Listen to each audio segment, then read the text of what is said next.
بسم اللہ الرحمن الرحیم۔ تمام سننے والوں کو محبت بھرا سلام۔ آج کی اس ویڈیو میں ہم ایک ایسے نبی کا ذکر کریں گے جنہیں اللہ تعالیٰ نے موت دے کر 100 سال کے بعد زندہ کیا۔ اللہ تعالیٰ نے نہ صرف انہیں زندہ کیا بلکہ ان کے گدھے کو بھی ان کے سامنے زندہ کیا جو ہڈیوں کا ڈھانچہ بن چکا تھا۔ اللہ نے ایسا کیوں کیا؟ ایک ایسا معجزہ جو اہل ایمان کے لیے عبرت سے بھرا ہے۔ دوستو، حضرت عزیر علیہ السلام انبیاء کرام کی جماعت میں سے ایک کریم اور عظیم نبی تھے۔ اللہ تعالیٰ نے انہیں ایک ایسی بستی کی طرف چلنے کا حکم دیا جو بالکل ویران اور بے آباد تھی۔ وہاں پہنچے تو بستی ویران تھی، سارے مکانوں کی چھتیں گر گئی تھیں اور چھتوں پر دیواریں آ پڑی تھیں۔ اس تباہ و برباد شدہ بستی کو دیکھ کر عزیر علیہ السلام کے دل میں یہ خیال گزرا کہ اللہ تعالیٰ اس مردہ بستی کو دوبارہ کس طرح زندہ کرے گا۔ حضرت عزیر علیہ السلام کا یہ واقعہ ہمیں قرآن مجید کی سورہ بقرہ کی آیت نمبر 259 میں ملتا ہے۔ اللہ تعالیٰ قرآن مجید میں ارشاد فرماتا ہے، یا آپ نے اس شخص کے واقعہ پر غور نہیں کیا جو ایک ایسی بستی کے پاس سے گزرا جو اپنی چھتوں پر گر پڑی تھی۔ وہ اسے دیکھ کر کہنے لگا، اللہ اس بستی کو موت کے بعد دوبارہ کیسے زندہ کرے گا؟ اس پر اللہ نے اسے 100 سال کے لیے موت دے دی، پھر زندہ کر کے پوچھا، تم کتنی مدت اس حال میں رہے ہو؟ اس نے کہا، 1 دن یا دن کا کچھ حصہ۔ اللہ نے فرمایا، نہیں بلکہ 100 سال تک اس حالت میں رہے ہو۔ اب ذرا تم اپنے کھانے پینے کی چیزوں کو دیکھو کہ وہ 100 سال گزرنے کے بعد بھی خراب نہیں ہوئی، اور اپنے گدھے کی طرف دیکھو۔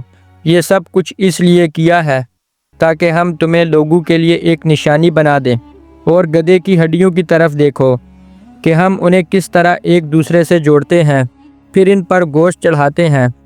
پھر جب حقیقت اس کے سامنے کھل کر آ گئی تو اس نے کہا، اب مجھے یقین کامل ہو گیا کہ اللہ ہر چیز پر قادر ہے۔ دوستو، جب حضرت عزیر علیہ السلام اس ویران بستی پر سفر کرتے ہوئے گزرے تو آپ علیہ السلام ایک گدھے پر سوار تھے۔ عزیر علیہ السلام کے پاس کچھ کھانے پینے کا سامان تھا، اور یہ سامان انجیر، انگور اور انگور کا شربت تھا۔ بستی کو دیکھ کر عزیر علیہ السلام کو خیال ہوا کہ دشمنوں نے اس بستی کو بالکل تاخت و تاراج کر دیا، اب یہ کس طرح آباد ہوگی؟ اس خیال کے بعد آپ علیہ السلام نے وہاں پر قیام کر لیا۔ آپ کو نیند آ گئی تو اسی حالت میں اللہ تعالیٰ نے آپ کی جان قبض کر لی۔ جس وقت آپ سوئے ہوئے تھے تو وہ وقت چاشت کا تھا، اور جب دوبارہ آپ علیہ السلام کو اللہ تعالیٰ نے زندہ کیا تو دن کا کچھ حصہ باقی تھا۔ آپ علیہ السلام سمجھے کہ اگر میں کل سویا تھا تو آج 1 دن کے بعد آنکھ کھلی ہے، اور اگر آج ہی سویا ہوں تو 1 دن سے کم ہی وقت گزرا ہے۔ حالانکہ 100 سال کے بعد آپ علیہ السلام دوبارہ زندہ ہوئے۔ 100 سال کے بعد دوبارہ زندہ ہونے کے بعد اللہ نے آپ سے فرمایا کہ تم یہاں کتنی دیر رہے ہو؟ تو انہوں نے اپنے خیال کے مطابق کہا کہ 1 دن یا اس سے بھی کم رہا ہوں۔ اس پر ارشاد ہوا کہ تم اس حالت میں 100 سال تک رہے ہو۔ اب قدرت کا کرشمہ کہ کھانے پینے کی چیزوں میں سے نہ کسی قسم کی بدبو پیدا ہوئی اور نہ ہی کھانا خراب ہوا۔ حضرت عزیر علیہ السلام جس گدھے پر سوار ہو کر آئے تھے وہ گدھا گل سڑ کر ہڈیوں کا ڈھانچہ بن چکا تھا، صرف ہڈیاں باقی رہ گئی تھیں۔ اب اللہ تعالیٰ نے عزیر علیہ السلام کے سامنے اس گدھے کو دوبارہ زندہ کیا۔ اچانک اس کے سامنے دیکھتے ہی دیکھتے ہڈیاں حرکت کرنے لگی، پھر جڑنے لگی، گدھے کا ڈھانچہ تیار ہو گیا تو اس پر گوشت چڑھنے لگا۔ اسی طرح گدھا زندہ ہو گیا اور آواز دینے لگا۔ یہ دیکھ کر عزیر علیہ السلام پکار اٹھے، واقعی میرا پروردگار ہر چیز پر قادر ہے۔ ان کی اس عارضی موت کے دوران وہ بستی آباد ہو چکی تھی کیونکہ 100 سال گزر چکے تھے۔ عزیر علیہ السلام نے بستی والوں سے پوچھا، کیا تم عزیر کو جانتے ہو؟ انہوں نے کہا، جی ہاں، انہیں فوت ہوئے 100 سال گزر چکے ہیں۔ تب عزیر علیہ السلام نے انہیں بتایا، میں ہی عزیر ہوں۔ تو لوگوں نے نہ مانا اور کہنے لگے کہ عزیر کو مرے ہوئے 100 سال گزر چکے ہیں، تم جھوٹ بولتے ہو۔ لوگوں نے عزیر علیہ السلام سے مطالبہ کیا کہ اگر آپ عزیر ہیں تو ہمیں تورات لکھوا دو، کیونکہ حملہ آور بادشاہ ہماری تورات کو بھی تباہ کر گیا اور تورات کے حافظوں کو بھی قتل کر ڈالا۔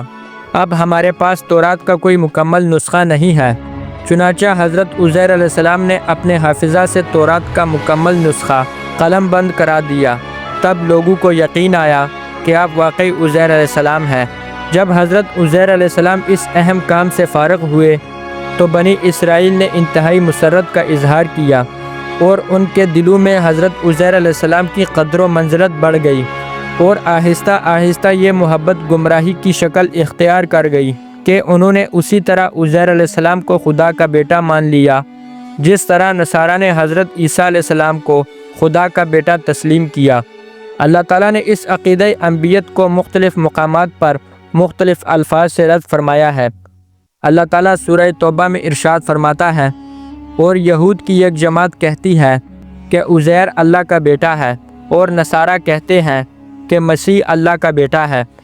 یہ ان کے منہ کی باتیں ہیں، جو باتیں ان سے پہلے کے کافر کیا کرتے تھے، انہی جیسی باتیں ہی کہتے ہیں۔ خدا ان کو ہلاک کرے، یہ کہاں پھرے جا رہے ہیں۔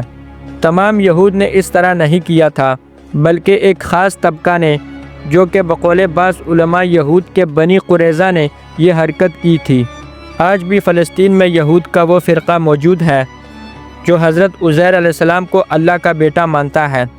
بعض کافروں نے حضرت محمد صلی اللہ علیہ وسلم سے پوچھا تھا کہ آپ جس خدا کی عبادت کرتے ہیں وہ کیسا ہے، اس کا حسب نسب بیان کر کے اس کا تعارف تو کروائیں۔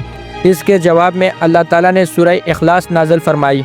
سورہ اخلاص میں اللہ تعالیٰ فرماتا ہے، اے نبی آپ کہہ دیجئے کہ وہ اللہ ایک ہے، اللہ بے نیاز ہے، نہ اس سے کوئی پیدا ہوا، نہ وہ کسی سے پیدا ہوا، اور نہ ہی کوئی اس کا ہمسر ہے۔ حضرت عزیر علیہ السلام نے بنی اسرائیل کے لیے تورات کی تحریر عراق کے اندر حزقیل میں کی تھی، اور اسی نواح کے ایک قریہ سعیر آباد میں ان کی وفات ہوئی، اور بعض آثار سے معلوم ہوتا ہے کہ ان کی قبر دمشق میں ہے۔ اللہ تعالیٰ سے دعا ہے کہ اللہ ہمیں دین کی صحیح سمجھ عطا فرمائے، آمین۔